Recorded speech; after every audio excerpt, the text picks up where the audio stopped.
red. Okay. Well, it said record. Yeah, because it's got the red light. Oh yeah, at this us. green light. Green light there. Okay. Yeah. All right. Second piece of advice: live within your means. I'm not sure where this one got its start, but I'm sure it might have been a seed planted by her dad, John D. Clinton. Now there was quite a man. Knowing him the way I did, I saw a lot of his smarts and determination in Mom. Granddad Clinton was a stickler for diaries, goals, and budgets. He kept good records of everything, and I think this rubbed off on Mom. So when you were told to live within your means, it meant you should take a good look at the gifts God had given you and then decide where they were going to be used. And when they were all used up, you got no business spending any more, because know what? You ain't got it. That's the short course to Mom. However, her real teaching came from her life. Yes, as you probably know, she was an elementary music teacher. And if you knew her, you knew that music was not only a big part of her life, it was her life. And this is a gift I'm glad she gave to us. It also came from her family, as her mom was a great musician. When Granddad took a church, they got Grandma Clinton as their choir director and organist. I'm sure there might have been places where she didn't have to do it, but if your church is like most churches, you usually don't turn down an offer from someone to lead a choir or play the organ. He had quite the band in her family. Her sister Lois played the piano and clarinet, her brother Dee played the trumpet, and Mom played the cello. And if you knew my granddad, you knew he played a mean kazoo. He always said that if a family needed money, his band could support him. So if you knew anything about my mom, it was music is life, and music is about life. We played it, we sang it, we enjoyed it. Mind you, we didn't all like the same kind, but it's just a part of our lives, like eating, sleeping, and breathing. I think Mom liked most any kind of music. John liked the classical stuff. Dave Stereo played the popular stuff that most people hear on the radio, which I might add made it pretty cool to share a room with him while he was in college. Being a 13-year-old boy and to have a college guy as your roommate was pretty neat. As my family has heard me say, it was cool, man. She also listened to the popular stuff, and when I hear the name Bobby Sherman, I think of no one other than my sister. She always sang a pretty good duet once she got her headphones on. Speaking of my sister, was that a train I heard? Sorry, Sue, that's just a little family joke we have, and I think by now Sue knows that when we kid her, we're really saying we love you. I'll get back to that love stuff later. As for me, I guess I missed a lot of the good music in the 70s growing up, as I liked to listen to lots of things from classical to drum and bugle corps, to Grandma Clinton's old records to easy listening stuff. We all took piano lessons, and if you want to hear the best of us, see John. He's got a couple of pieces he learned at the University of Iowa as a music major, and they still sound good every time he plays them. We all played instruments, and Mom always enjoyed it at holidays when we put our brass quartet together and played. Dave on trumpet, Don on horn, John on tuba, and myself on trombone.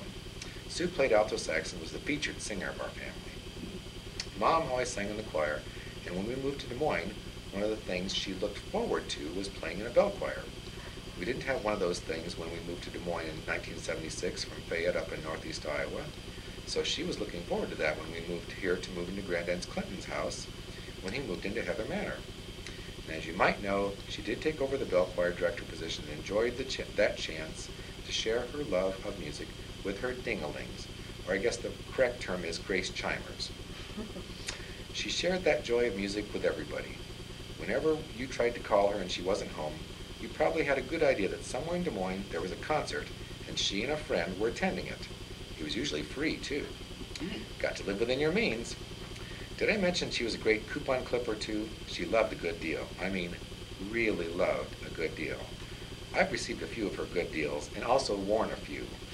They were certainly interesting, and you know what? They were a good deal. So as you could tell, music was and is a big part of our lives, and we learned to love it from our dad and mom. Our mom loved us. She also gave her love to others. It wasn't always something she said, but you knew it. You heard it in her soft alto voice, in the get well cards she'd send you while you were at camp. You weren't necessarily sick, maybe homesick, but if she had some cards to use up, no sense in throwing them out. Just send them to a few of your friends. Got to live within your means, you know. My sister was always telling us she loved you. She liked to hear it and get lots of hugs. And that wasn't my mom's style.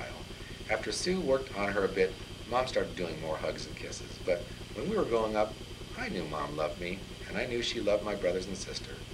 How did we know? She had pancakes on Wednesday nights, hot dogs over the fireplace in our home in Fayette on Saturday nights, and on Sunday it was help yourself night. I was so surprised when I found out that the Lord helps them who helps themselves wasn't in the Bible. I guess it was a paraphrase of Paul's words to the early churches that he didn't want to be a burden to them, so he always worked when he visited them, so that the gospel of Christ was the real message of their visits to the churches.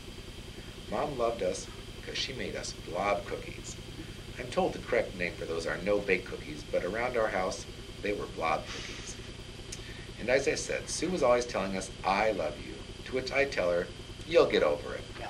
Well, as Sue knows, we didn't get over it, and we'll always carry our mom's love in our hearts. She loved us, and we knew it.